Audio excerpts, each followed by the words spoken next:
ನ್ಯಾಯಾಲಯ 3 ಇಶ್ಯೂಸ್ ಅನ್ನ ಫ್ರೇಮ್ ಮಾಡಿದ್ದಾರೆ. ಒಂದು, ಲೋಕಾಯುಕ್ತ ಸಂಸ್ಥೆ ಸ್ವತಂತ್ರವಾಗಿರುವಂತಹ ಸಂಸ್ಥೆಯ ಅಂತ ಹೇಳುವಂತಹ ವಿಚಾರ.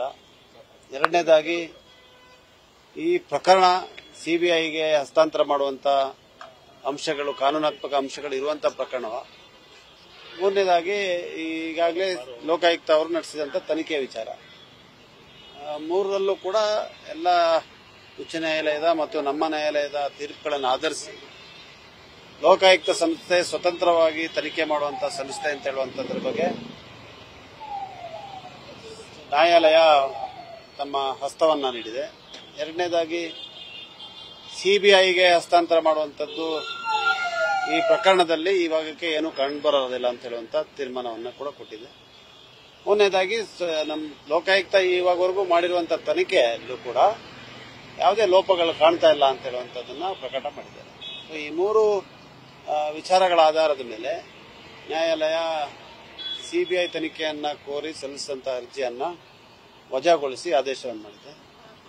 ಬಹುಶಃ ಮುಂದಿನ ದಿನಗಳಲ್ಲಿ ಅದರ ಪ್ರತಿ ಸಿಕ್ಕಿದ ನಂತರ ಬೇರೆ ವಿಚಾರಗಳ ಬಗ್ಗೆ ಪ್ರತಿಕ್ರಿಯೆ ನೀಡಬೇಕು. ನೆಕ್ಸ್ಟ್ ಪ್ರೊಸೀಜರ್ಗೆ ಮತ್ತೆ ನಿಮ್ಮ ಕಾನೂನು ಹೋರಾಟಕ್ಕೆ ಇದು ಮೆಟ್ಲಾಗಬಹುದು ಅಂತ ಇಡಿ ಕೋರ್ಟ್ ಅಲ್ಲಿ.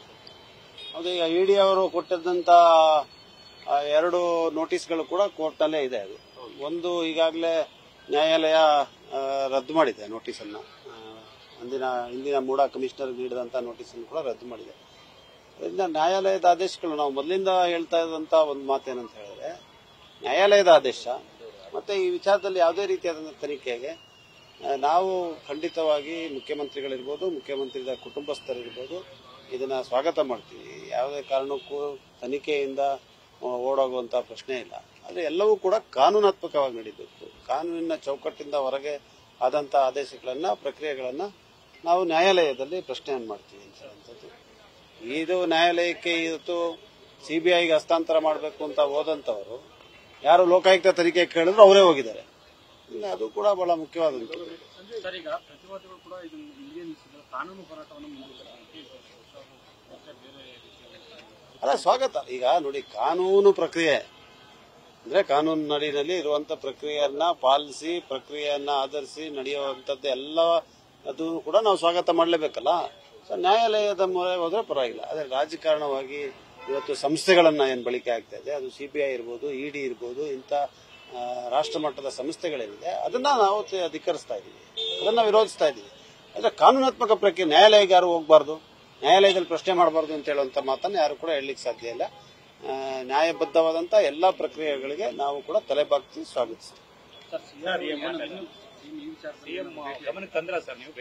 ನಾನು ಸಿಎಂ ಅವರಿಗೆ ಗಮನಕ್ಕೆ ತಂದೆ, ಅದಕ್ಕೆ ಬಂದೆ. ನಾನು ಬೆಳಿಗ್ಗೆ ತೀರ್ಪಿದೆ ಅಂತ ಹೇಳುವಂತದನ್ನ ಅವ್ರ ಗಮನಕ್ಕೆ ತಂದು, ತೀರ್ಪು ಆದೇಶ ಹೊರಡಿಸಿದ ನಂತರ ಅದರ ಅಂಶಗಳನ್ನು ಕೂಡ ಅವರ ಗಮನಕ್ಕೆ ತಂದಿದ್ದೇನೆ. ಅವರು ಸಂತಸವನ್ನು ವ್ಯಕ್ತಪಡಿಸಿದ್ದಾರೆ. ಮತ್ತು ಅದೇ ಅವರು ಕೂಡ ಹೇಳುವಂತ ಮಾತು ಇಷ್ಟೇ, ಕಾನೂನಿನ ಪ್ರಕ್ರಿಯೆಗೆ ನಾವೆಲ್ಲ ಕೂಡ ತಲೆಬಾಗೋಣ. ಇವತ್ತು ನ್ಯಾಯಾಲಯ ಅವತ್ತು ನಮ್ಮ ವಿರುದ್ಧ ಆದೇಶವನ್ನು ನೀಡಿದಾಗ ಕೂಡ ನಾವು ಅದನ್ನ ನ್ಯಾಯಾಲಯಕ್ಕೆ ನಾವು ತಲೆಬಾಗ್ತೀವಿ ಅಂತ ಹೇಳುವಂತ ಮಾತನ್ನು ಹೇಳಿದ್ವಿ. ಇವತ್ತು ನಮ್ಮ ಪರ ಆದೇಶ ಮಾಡಿದ್ದೆ, ಇವತ್ತು ಕೂಡ ಅದೇ ಮಾತನ್ನು ಹೇಳ್ತೀವಿ. ಸುಪ್ರೀಂ ಕೋರ್ಟ್ ಹೋಗ್ತೀವಿ ಅಂತ ನಿರಪರಾಧಿ ಅಂತ ಕೋರ್ಟ್ ಹೇಳಿಲ್ಲ, ಸಿಬಿಐ ಕೊಡಲ್ಲ ಅಂತ ಹೇಳಿದ್ರೆ ಏಕಿಷ್ಟು ಈಗಲೇ ಸಂಭ್ರಮ ಅನ್ನೋದು ಅವ್ರು ಸಂಭ್ರಮ ಯಾರು ಮಾಡ್ತಾ ಇಲ್ಲ. ಮತ್ತೆ ವಿಜೇಂದ್ರ ಅವ್ರಿಗೆ ತಮ್ಮದೇ ಆದಂತ 108 ಸಮಸ್ಯೆ ಇದೆ. ಪಾಪ ಅವ್ರು ಅದ್ರ ಕಡೆ ಗಮನ ಕೊಟ್ಟು ಉಳಿಸ್ಕೊಳ್ಳಿ. ಇವತ್ತು ಕೂಡ ಪತ್ರಿಕೆಯಲ್ಲಿ ಅವ್ರು ನೋಡಿದಾಗ ನನಗೆ ಬೇಸರ ಆಯ್ತು. ಯಾರು ಕೂಡ ಇವತ್ತು BS ಯಡಿಯೂರಪ್ಪನವರು ಬಹುಶಃ ಭಾರತೀಯ ಜನತಾ ಪಕ್ಷನ ಕಟ್ಟದಂತ ನಾಯಕರು. ಅವರು ಮುಖ್ಯಮಂತ್ರಿಗಳು 3 ಬಾರಿ ಆಗಿ ಅವ್ರನ್ನ ತೇಜೋವಧೆ ಆಗ್ತಾ ಇದೆ. ಎಲ್ಲಿ? ವಿಧಾನಸಭೆ ಒಳಗಡೆ, ಮನೆ ಒಳಗಡೆ ಅವ್ರ ಬಗ್ಗೆ ಒಂದು ರೀತಿಯಾದಂತ ಟೀಕಾಪ್ರವಾಹ ಬಹಳ ಕೇವಲವಾಗಿ ಎಲ್ಲಾ ನಾಯಕರು ಬಿಜೆಪಿನಲ್ಲಿ ಮಾತಾಡ್ತಾ ಇದ್ದಾರೆ. ಅವರ ರಕ್ಷಣೆಗೆ, ಅವರ ಬೆಂಬಲಕ್ಕೆ ಯಾರು ಕೂಡ ಬರ್ತಾ ಇಲ್ಲ. ಯಾರು ಬರ್ತಾ ಇರೋರೆಲ್ಲ ಚುನಾವಣೆಯಲ್ಲಿ ಸೋಲ್ ಅನುಭವಿಸ್ತಾರೋ 3-4 ಜನ ಜೊತೆಗೆ ಸೇರ್ಕೊಂಡಿದ್ದಾರೆ ಬಿಟ್ರೆ ಒಬ್ಬ ಕೂಡ ನಾಯಕ ಇವತ್ತು ಒಬ್ಬ BS ಯಡಿಯೂರಪ್ಪನವ್ರ ಬೆಂಬಲಕ್ಕಿಲ್ಲ. ಅದರಿಂದ ಅದ್ರ ಬಗ್ಗೆ ವಿಜೇಂದ್ರ ಗಮನ ಹರಿಸಲಿ. ಬೇರೆಯವ್ರಿಗೆ ಕೈ ಬೆರಳು ತೋರಿಸುವಾಗ 4 ಬೆರಳು ಅವ್ರ ಕಡೆ ತೋರಿಸ್ತಾರೆ ಅಂತ ಹೇಳೋದು ಬರ್ತಿದ್ದಾರೆ.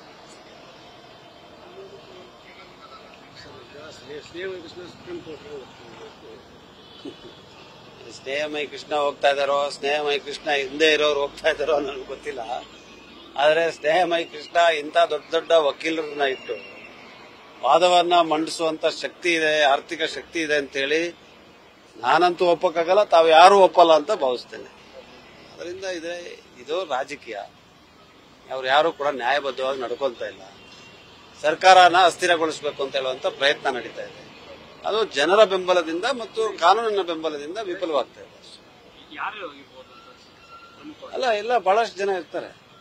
ಎಲ್ಲದರಲ್ಲೂ ಒಬ್ರು ಇಬ್ರು ಇರೋದಿಲ್ಲ, ಎಲ್ಲ ತುಂಬಾ ಜನ ಸೇರ್ಕೊಂಡಿರ್ತಾರೆ. ಎನಿಮಿ ಇಸ್ ಮೈ ಫ್ರೆಂಡ್ ಅಂತಾರಲ್ಲ ರಾಜಕೀಯದಲ್ಲ, ಹಂಗೆ ರಾಜಕೀಯ ಶತ್ರುಗಳೆಲ್ಲ ನನ್ನ ಸ್ನೇಹಿತರು ಅಂತ ಗೊತ್ತಿಲ್ಲ. ಆತರ ಇರಲಿಲ್ಲ ನಮ್ಮ ಪಕ್ಷದವರಲ್ಲಿ. ನೋಡಿ, ನಮ್ಮ ಪಕ್ಷದಲ್ಲಿ ಆಂತರಿಕವಾದಂತ ಪ್ರಜಾಪ್ರಭುತ್ವ ಇರುವಂತ ಪಕ್ಷ, ಸಾಮೂಹಿಕ ನಾಯಕತ್ವದಲ್ಲಿ ನಾವು ನಡ್ಕೊಂಡು ಹೋಗ್ತಾ ಇದ್ವಿ. ಅಲ್ಲಿ ಕೆಲವು ಚರ್ಚೆಗಳಾಗ್ತದೆ ಬಿಟ್ರೆ ಆ ರೀತಿಯಾಗಿ ಹಿಂದೆಯಿಂದ ಬೆನ್ನಿಗೆ ಚೂರಿ ಹಾಕುವಂತ ಕೆಲಸ ಮಾಡುವಂತವ್ರು ಯಾರು ಕೂಡ ಇಲ್ಲ. ನಾವೆಲ್ಲ ಜೊತೆಗಿದ್ದೀವಿ, ಜೊತೆಗೆ ಸರ್ಕಾರ ಅಂತಂದಿದೆ, ಜೊತೆಗೆ ಸರ್ಕಾರ ನಡೆಸ್ತೀವಿ. ಪ್ರತಿಪಕ್ಷಗಳು ಕುಮಾರಸ್ವಾಮಿ ಅವರಲ್ಲಿ ವಿಜಯನಗರದಲ್ಲಿ ಆರೋಪ ಮಾಡಿದ್ರು, ಅವರು ಗೊತ್ತಿರ್ಬೋದು. ನ್ಯೂಸ್ ಫಸ್ಟ್ ನಿರ್ಭೀತಿಯಿಂದ ನಿಮ್ಮ ಪರವಾಗಿ.